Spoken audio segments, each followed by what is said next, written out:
강연해 주시겠는데요. 엘리오 씨는 한국에서 대학을 졸업하고 인턴 생활을 거쳐 취업에 성공한 케이스입니다.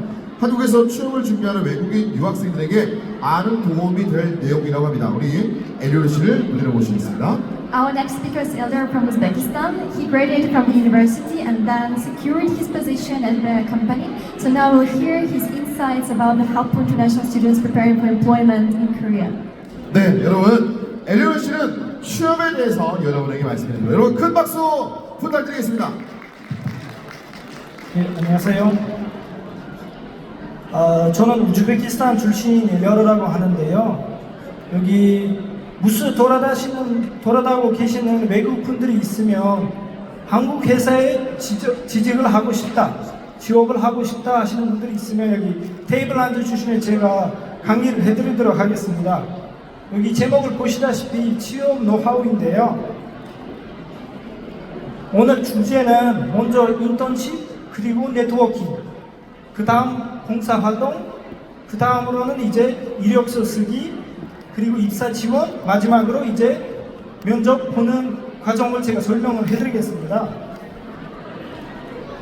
간단하게 저 역사를 알려드리는데요. 저는 이제 우즈베키스탄 출신이고 한국에 2017년에 왔습니다.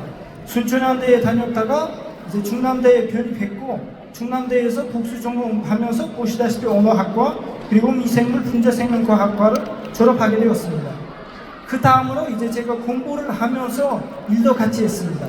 왜냐하면 공부만 하다 보니까 일은 나중에 한다면 되게 신생이 돼버리고 나중에 취업하는 것도 좀 어려워져요. 그래서 보시다시피 제가 20년에 이제 가이스트에서 인턴도 시작했고 그 다음으로 중남대 그리고 대주 보수초등학교 마지막으로 지금 근무하고 있는 중앙백신연구소에서 인턴을 했습니다.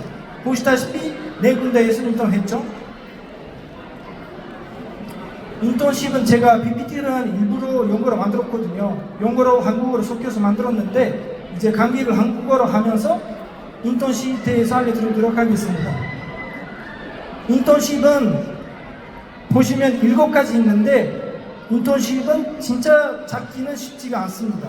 특히 이제 다니는 대학교에서 홈페이지 있잖아요. 예를 들면 중남대에서 100만 인턴십 있고 가이스트는 따로 인턴십 프로그램도 있습니다. 거기 찾아서 인터넷에 검색하면서 찾을 수 있고 아니면 이제 SNS 홈페이지 들어가시면 우리 외국인 통합지원센터 같은 데에서도 가끔 공지를 올립니다. 우리 이제 외국인 대학생들 인턴으로 뽑다 이런 식으로 올리는데 거기 신청을 하시면 됩니다. 그리고 여기 인포메이셔널 플랫폼이라고 썼는데 거기 대전 구청도 있고 아니면 따로 일자리 나오는 SNS 홈페이지들도 많습니다. 거기서 찾으시면 되고요. 예를 들어보면 100만 인턴십은 이렇게 생겼는데요. 중남대는. 그리고 가이스트도 가끔 일부러 이렇게 서머 인턴십 이런 식으로 올립니다. 근데 주의점은 하나 있고요. 보통 인턴십을 하게 되면 거기는 내국인 아니면 외국인이라고 따로 표시하지는 않거든요. 그래서 저도 취업을 하려고 인턴을 했는데 죄송하지만 외국인이 안 되는데요? 이런 식으로 대답을 하더라고요. 그래서 저도 생각하면서 그러면 나도 똑같은 등록금을 내고 똑같은 지식을 얻는데 저는 왜 안 되나요? 이렇게 물어봤을 때 여기저기 이유를 설명해 주셨어요. 그래서 일단 신청하기 전에 외국인이 되는지 안 되는지는 꼭 알아두셔야 됩니다. 근데 이런 보시면 홈페이지 찾을 수 있거나 아니면 한국인 친구들도 있으면 잘 알려줘요. 홈페이지 어떻게 생겼는지 모르시면 한국인 친구한테 요청하세요. 친구가 자세하게 잘 알려주더라고요. 저도 보시면 우리 외국인 통합지원센터 사이트에 올렸던 학습 보조요원 모집에 신청을 했는데요. 대전 호수초등학교에서 인턴 생활을 했습니다. 2년 정도. 2개월 정도 했고요. 그리고 여기 이제 대전시에서도 올리는 경제도시 대전이라는 줄이 있고 거기 인류에서 취업도 찾을 수 있습니다. 그리고 이제 인턴십을 찾을 수 있는 사이트는 제가 이렇게 정리해드렸는데요. 이거는 캡처나 사진 찍어두시면 나중에 뭐 챗GPT나 구글에서 물어보시면 자세하게 다 알려줍니다. 여기는 아시다시피 한국은 수출 많이 하는 나라잖아요. 그래서 수출은 제가 알기로는 경제의 30% 넘거든요. 그래서 대기업들도 지금은 이제 외국인 뽑을 수 없는 상황이 되어버렸어요. 왜냐하면 수출을 많이 하려면 외국인이 꼭 필요하거든요. 그러면 보시다시피 이렇게 20개 군데에서 지금 외국인을 뽑고 있습니다. 거기에서는 지원할 수 있고요. 한국에서 제일 중요한 건 제 생각은 네트워킹 거거든요.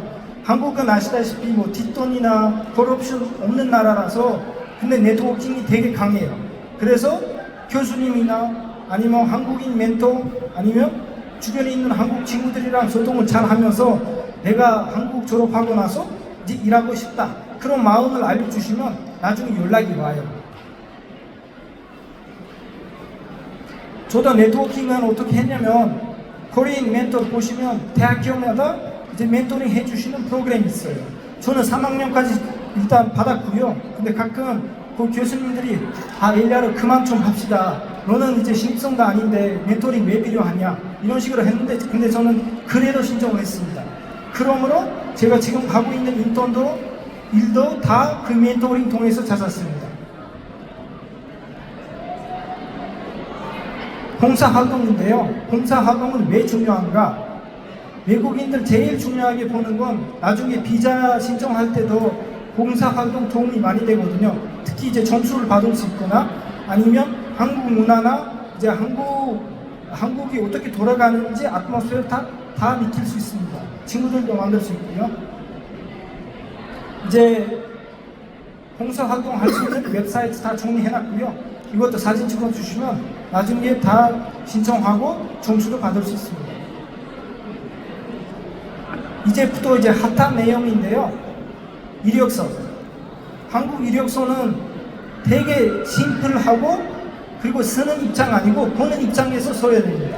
왜냐하면 이력서 보는 사람이 수많은 이력서 보거든요. 그래서 너무 어렵거나 정보 많이 넣으면 오히려 눈이 피곤할 수 있어요. 그러면 보는 입장에서 어떻게 쉽게 그리고 딱 봤을 때 이 사람 우리한테 필요한 인재네 라고 그런 신호를 줄 수 있는 이력서를 써야 됩니다. 그러면 보시면 여기 10가지 제가 다 써놨고요. 나머지는 그냥 엘레멘터리라서 일부러 안 썼고 첫째는 스킬 그리고 둘째는 이제 사진이 꼭 있어야 되고 세 번째는 이제 지원 동기 왜 지원하고 있는지 그리고 네 번째 꼭 보세요. 어떤 사람들은 한국어 말고 잉글리시 CV만 가지고 있어요. 그러면 우리 한국에 있는데 안 되잖아요. 그러면 한국어 버전도 따로 있고 영어 버전도 따로 만들어 놓으세요. 꼭. 그리고 이제 5번째, 6번째는 얘기는 했고요. 7번째는 이제 본인에 대해서 꼭 필요한 정보는 꼭 넣으세요. 그 정보에 관련된 정보예요. 그리고 보시면 F2랑 F5 일부러 썼고요. 회사 들어가시면 한국에서 이제 회사 안에 인사팀이나 한국 분들이 외국인 비자에 대해서 많이 모릅니다. 그러면 이 외국인한테 우리 비자까지 해줘야 되겠네? 라고 하면서 일이 되게 많아 보입니다. 그래서 혹시나 F2, F5 가지고 있는 분들이 있으면 나는 비자 도움이 필요 없다. 스폰서비 필요 없다라고 알려주시면 됩니다. 그래야 도움이 많이 되거든요. 그리고 꼭 기억하세요. 마지막은 PDF로 신청하세요. 왜냐하면 어떤 사람들이 워드나 한국 파일로 하는데 이거는 되게 non-professional입니다. 이건 스킬. 이것도 특히 얘기해드릴게요. 어떻게 생각하세요? 한국인들 한국어 능력 시험에 대해서 정보를 많이 알고 있다고 생각하세요? 아닙니다. 아쉽게도 아니라서 그래서 6급이라고 쓰면 옆에는 꼭 상, 중, 하 이렇게는 표시해 놓으세요. 딱 봤을 때 이런 사람은 플루언트구나, 이런 사람은 네이티브 정도 할 수 있겠구나 그런 알 수 있거든요. 그리고 서티피케이트 받았으면 그것도 꼭 쓰세요. 보시면 여기 GMP라고 써 있는데요. 저도 GMP는 가지고 있는 외국인이 10명도 안 돼요, 한국에서. 그래서 제가 일부러 표시해놔요. 그리고 이제 워드, 파워포인트 그것도 다 잘 아셔야 되고요. 그건 기초적인 내용이라서. 이제 사진도 얘기했고 사진 꼭 있어야 되고요. 그리고 이거는 이제 꼭 알아두셔야 되는 건 왜 지원하고 있는지, 왜 이 회사에 나 같은 사람을 뽑아야 되는지 그거는 이제 전달을 꼭 해주셔야 돼요. 아까 말씀드렸다시피 한국어 그리고 영어 버전 바로 있어야 되고요. 이것도 아까 말씀드려서 지나가겠습니다.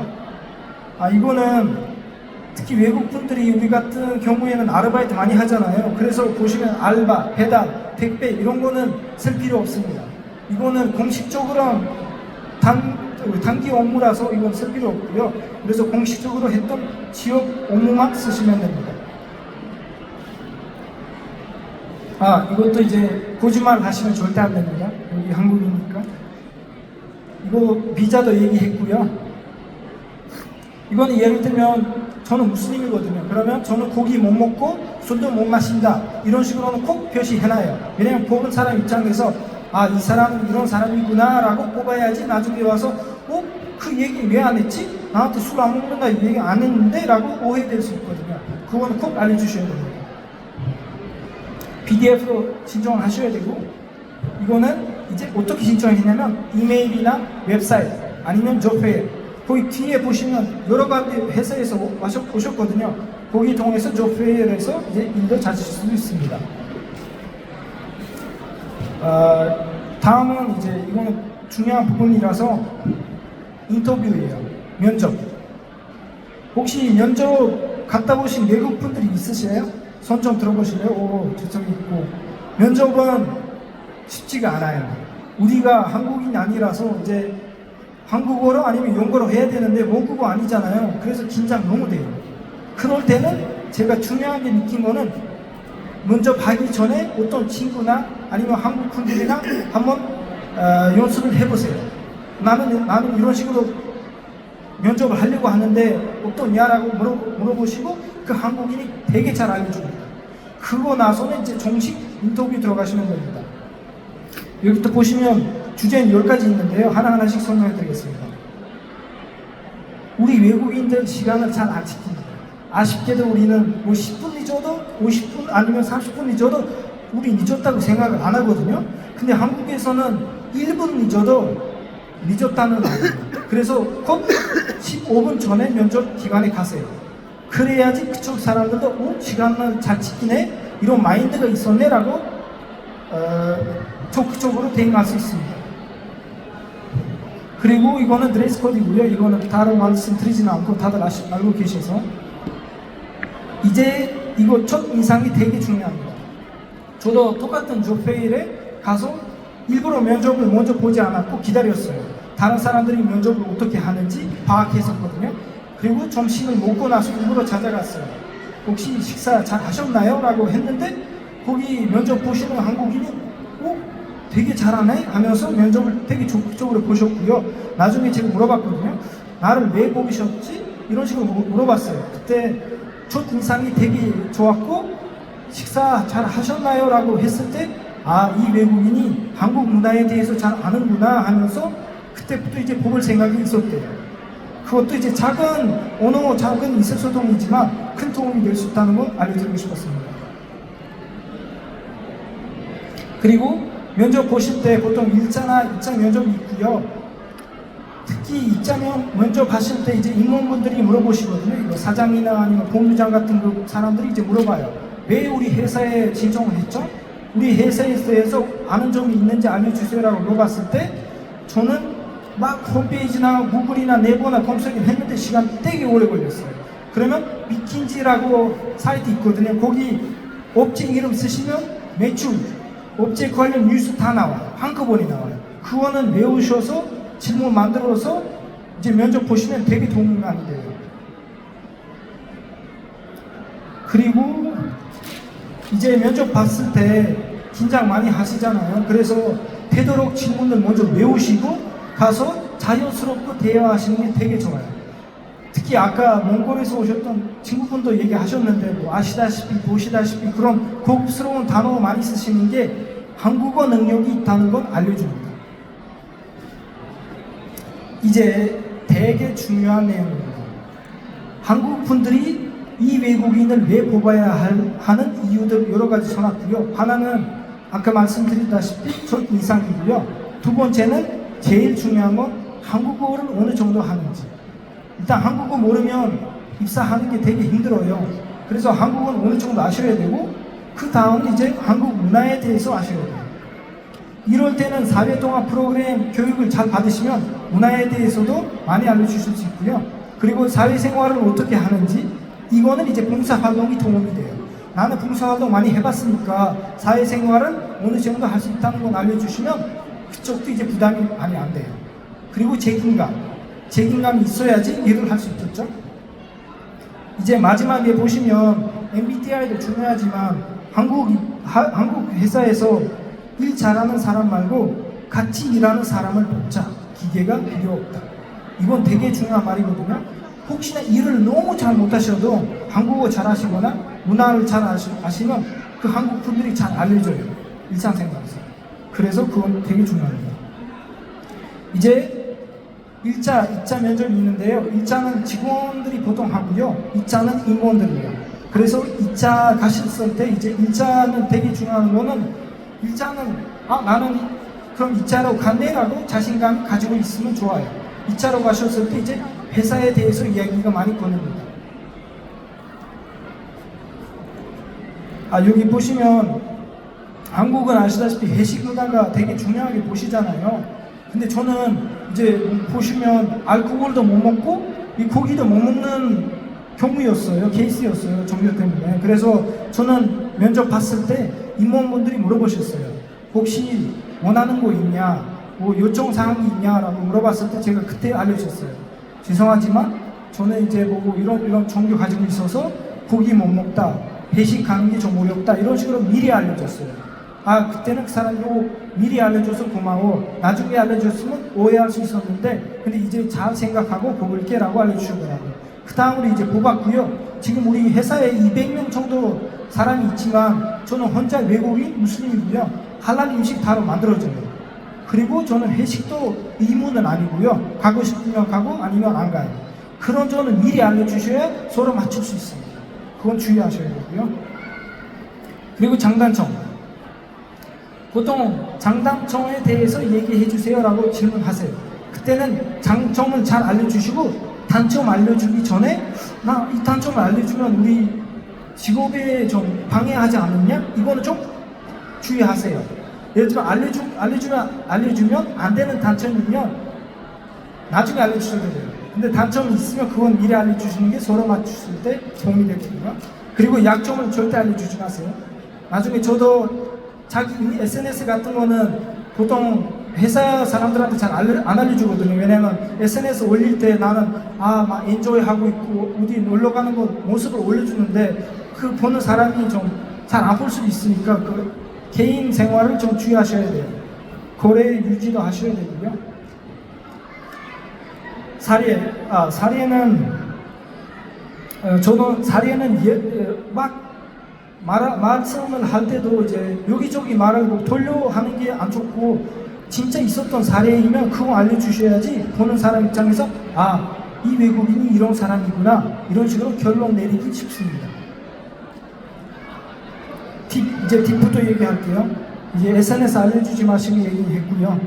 그리고 보통 어떤 회사는 우리 같은 패밀리다 이렇게 하면서 일을 많이 시켜요. 그럴 때는 되도록 우리 아들이다 패밀리다라고 하면 거기는 오래 못 가요. 그래서 거리 유지하시거나 뭐 예를 들면 요청하실 때도 뭐 대리님, 과장님, 사장님 이런 식으로 요청하세요. 뭐 형, 누나 이런 식으로 하시는 게 안 좋아요. 그리고 이거는 거의 마지막 슬라이드고요. 사람은 고쳐 쓰는 게 아니라서 솔직하게 답변하시는 게 좋다. 이거는 제가 여기저기 회사 다니면서 인사팀장님한테 들었던 얘기예요. 왜냐면 처음에는 나는 되게 좋은 사람이다라고 해놓고 입사하시고 나서는 다른 점을 보여주시면 그쪽 한국인들이 되게 힘들어하거든요. 그래서 먼저 얘기해 주세요. 다 솔직하게. 그래서 보는 입장에서 장단점 얘기할 때 신뢰가 별로 안 간다. 그거는 맞는 말이고요. 그래서는 사례를 얘기하시면 인사팀에서 막 알아들어요. 이런 사람은 이런 성격을 가지고 있구나 하면서. 그리고 1분 자기소개는 꼭 준비하세요. 왜냐면 이거 없이 안 됩니다. 이거 선후배 문화도 되게 중요하게 보시거든요. 한국에서. 저도 후배들도 많지만 선배들도 되게 많고요. 아직도 연락을 주고받고 되게 많은 정보를 선배님들 통해서 받았습니다. 그리고 마지막에 이제 경험이 있으면 나중에 연봉 협상할 때 도움이 돼요. 신입생이면 이 외국인이 뭐 3천만 원 줘도 괜찮지라고 생각하지만 경험이 있으면 죄송하지만 나는 5천만 원을 받아야 되는데요. 다른 회사에서 뭐 6천만 원 제안을 했는데요. 라고 대응할 수 있는 경험이 있어야 됩니다. 그리고 마지막에 제일 중요한 게 보세요. 이제 인사팀에서 비자 정보 모르니까 이 외국인한테 어떤 연봉을 주는지는 회사 입장에서 결정하거든요. 근데 나중에 연봉 받고 출입국 가서 비자 신청하시면 연봉이 안 될 수도 있어요. 그래서 먼저 비자 규칙을 읽어보시고 이건 인사팀한테 공유해 주세요. 나는 이런 연봉을 월급을 받아야지 일할 수 있다라는 점을 알려주셔야 됩니다. 이거 마지막 제 개인적인 의견인데요. 보시다시피 한국 경제의 30% 지금 33%이거든요. 그거는 다 수출이에요. 저도 우리 회사는 매출이 500억이지만 저는 이제 혼자 50억 정도를 맡고 있고요. 50억에서 한 나라 10개 정도를 이제 맡고 있고 이런 경험을 얻으면서 진짜 외국인들이 한국한테 필요한 건 알게 되었습니다. 왜냐하면 나중에 이제 해외 나가거나 수출할 때는 그 회사에서 외국인이 있으면 힘도 있고 그리고 글로벌하게 보일 수 있습니다. 그런 점 위해서 이제 대부분 한국 회사들도 수출하려면 외국인 직원 한 명씩은 뽑고 있습니다. 그리고 출산율도 떨어지는 경우에는 이제 외국인들도 많이 와서 여기 애까지 낳고 가지고 있으면 나중에 한국도 이제 출산율 외국인 때문에도 조금이라도 올릴 수 있다고 생각하거든요. 저는 여기까지였고요. 인스타그램 일부러 써놨고 인스타그램 SNS 찾아서 질문하셔도 되고요. 아니면 저희 이메일로 물어보셔도 됩니다. 제가 시간이 될 때마다 다 알려줍니다. 지금부터 한 5분 정도 Q&A 섹션 남았거든요. 혹시나 질문이 있으시면 편하게 해주시고 저는 아는 바에서 다 알려드립니다. 네, 감사합니다.